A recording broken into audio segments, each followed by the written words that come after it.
dinky. You gotta have real good eyes to see him. But I can see him, bro. That man, no, look, I can see these little motherfuckers crawling. Look right around here. Dude, you're high. I don't know what I'm high off of. They need to give me some more of that shit.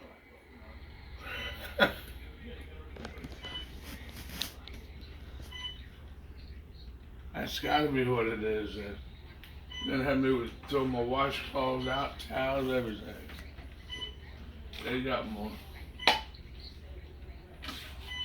But yeah. Boy, you done gained like 15 pounds in here, boy.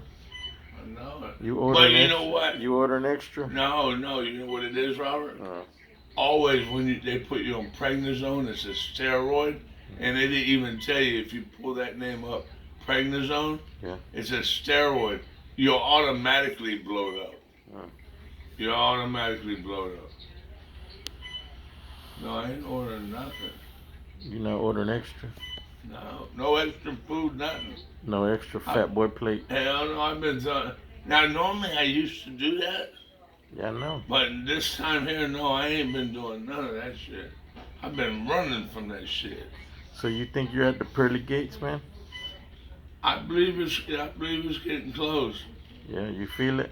Yeah, I can feel like I said when I go to stand up, I gotta really exert myself to get on my feet. You know what I mean? And that boy used to jump fences at one time. Yeah. And missed the whole fence. I can't. Man, I couldn't get over a fence now. Man, I'd be.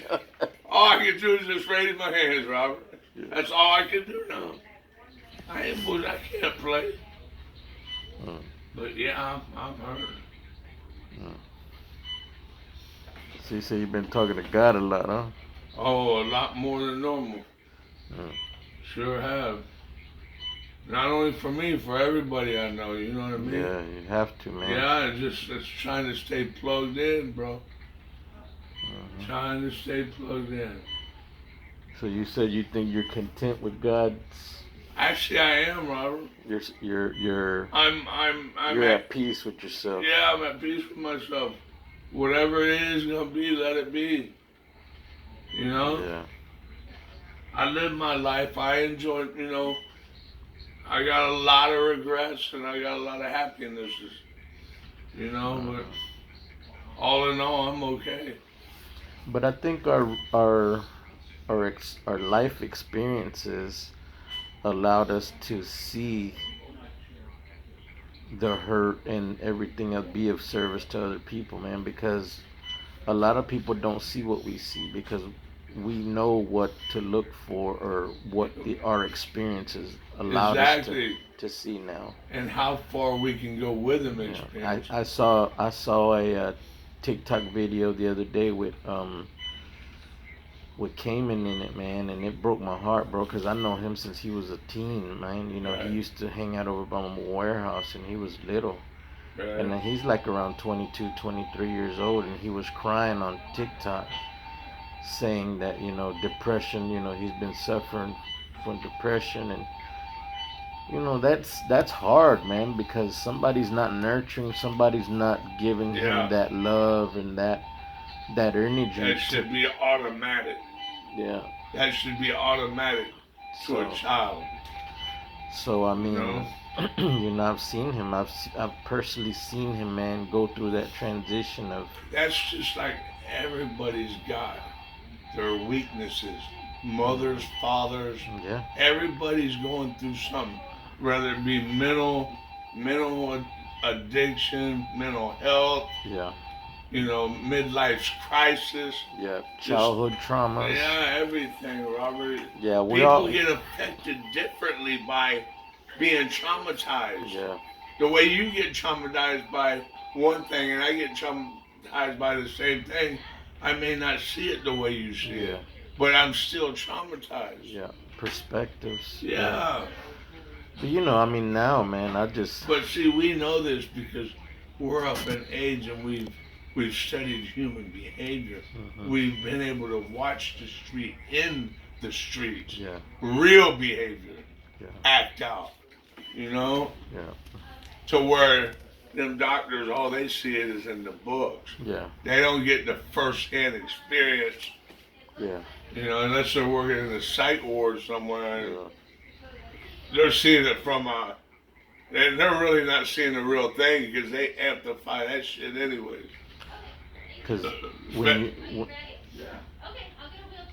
when they had you at the psych ward from the last, that was your first visit.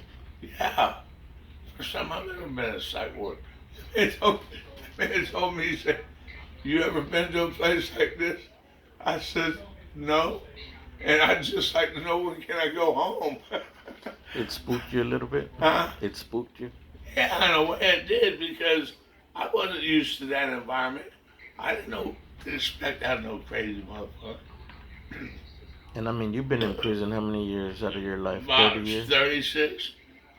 And you're 59? Yeah, and some of them prisons, that's all it is mental health. Yeah. I just wasn't looking at it like that. I was looking at, we're in prison, we're in a criminal division. Yeah. We're not in a health crisis division. Yeah. But actually it was a little bit of both, or Yeah. it could have been tripolar, or Yeah. it could have been whatever, Because Yeah. you got people that are tripolar, bipolar. Bipolar that's a hell of a depression. My mom was bipolar, So one day she'd be all right, and then Yeah, next minute she'd be your off. mind just be out there. How long did she suffer from that? Sometimes months at a time. She's been, what is it? When they commit you, they commit you. She was committed at one time. My mom was committed into a hospital. They held her for like 18 months. Wow. Yeah, they held her for a while. Were you guys young? Yeah, I was like 6 years old when it happened. I was really young, I'm sure Pam and my oldest brother knew more about it than I did. And Where's your oldest brother? Steve, he died at, where Oh, that's who hit the bridge, hit right? the bridge, yeah. Yeah. He hit that bridge doing 190 and died instantly. The guy that was with him, he got paralyzed from the waist down. How old were you when that happened? 12 years old. And I snapped. Were you close to him? Oh yeah, we were real close, and I snapped. I snapped. So I he went was how criminal. old? I just went off criminal. I just didn't give a fuck about nothing. I went straight ham out there, man. So you were 12? Yeah, I was 12. And he was how old when he died? He was 16. Oh wow, y'all were best friends. Me. Yeah. Same as Wally, 4 years older than me. So y'all were best friends. My sister and Wally's same age. Yeah. My mom had my sister, like, I don't know, 9, 10 months after she had my oldest brother. Wow. Yeah, That was right quick. behind her. So she might have been suffering from postpartum, man. Yeah. I know she was she's damn sure Because I mean we're being able to recognize more of the brokenness that we carry along with us from childhood, like I had a lot of shit that I had to unbox, and I had a lot of stuff that I had to make peace with, man, for me to serve a greater purpose, so now that we look at it, man, and we don't know if this is your last moments, and this is we really don't. We don't. And just like the doctor said, even the doctor said at first, I said, so how long I got? About 8 to 18 months? He said, I don't know. And then we revisited this. I made sure we revisited that same situation about 30 minutes later. And he said, oh, it had something to do with okay, what if I quit smoking and ask for a lung and transplant operation? He said, by the time you get that, you'll be dead. Oh, wow. I said, well, how long is that? He said, 4 to 5 years. Well, he gave me my fucking answer. Yeah. But earlier, he didn't want to give me the answer. Yeah. I don't understand why not, But he finally gave me my damn answer because I let him look at it from a different angle. Yeah. know. But I mean, I think there's still a lot of lives to reach, man. We still can hug. Oh yeah, without a I mean, doubt, there's we can kids that are still not. save. We can still help save some people. There's time. There's most definitely time, Yeah. and we just got to implement it.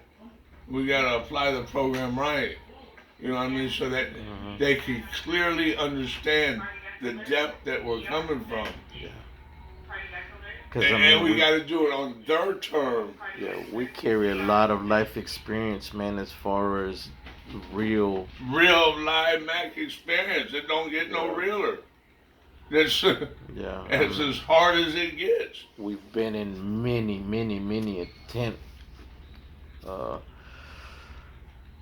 cities and fucking homeless camps, and we've been in many, man, and served many people that are no longer here. And it's just like we dealt with everybody a little different, and some people were a little more off than others, and some of them were not easy to be around, because they had a greater mental illness going on, and you couldn't get into their world, whatever was going on in between their eyes, or their ears.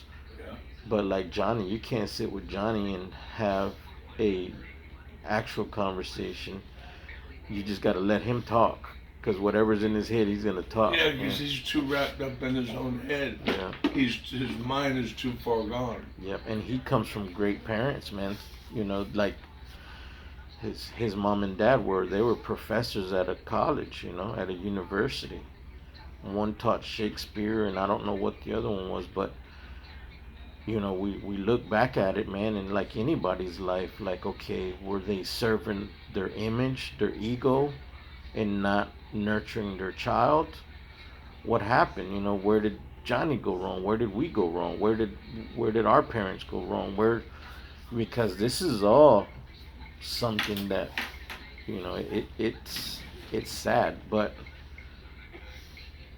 I think we still have the ability and the conversations that need to be had with people, man, especially when they're so young, man. This dude was 18 years old who killed all these people. Where do you get all that hate from? What made you so hateful like that? What happened? What did they do to you? Who didn't hug you? Who didn't love you? Who didn't remind you that you mattered? Somebody did something. Yeah. Who didn't remind you that you mattered or loved you? Or because I look at my kids daily, man. I know what the fuck I came through, and I look at my kids and I remind them every day of how important they are, how loved they are, how I showed them. I don't tell them, I show them. Yeah. I remind them. I said, look, man, look around. We get teenagers at our house all the time, man, that you could see, you could feel their emptiness. And that builds their self-esteem. When you're feeding them that positive stuff. Yeah. It puts them on another plateau. Yeah. Because they can feel the love you generate for them. And like I said, man, that vibration, that energy, that love, man, because love multiplies, man. Sure it does, Robert. And love attracts love. So it creates that energy, man, and when a child feels that they're not loved, man, and they get boxed in their own head, that creates a depression, that creates anxiety, and then it does just so much damage, man. So it really breaks them, bro. You can look at someone, man, and just watch them and their actions, right, and then just say, man, where's the dad or where's the mom at? Are they too busy looking for soulmates instead of nurturing their children? Right. Because some of them break up, and next thing you know, they leave the kids and everything behind to go be with the new boyfriend and new girlfriend. Yeah, sure do. You're right about that. Yeah. So.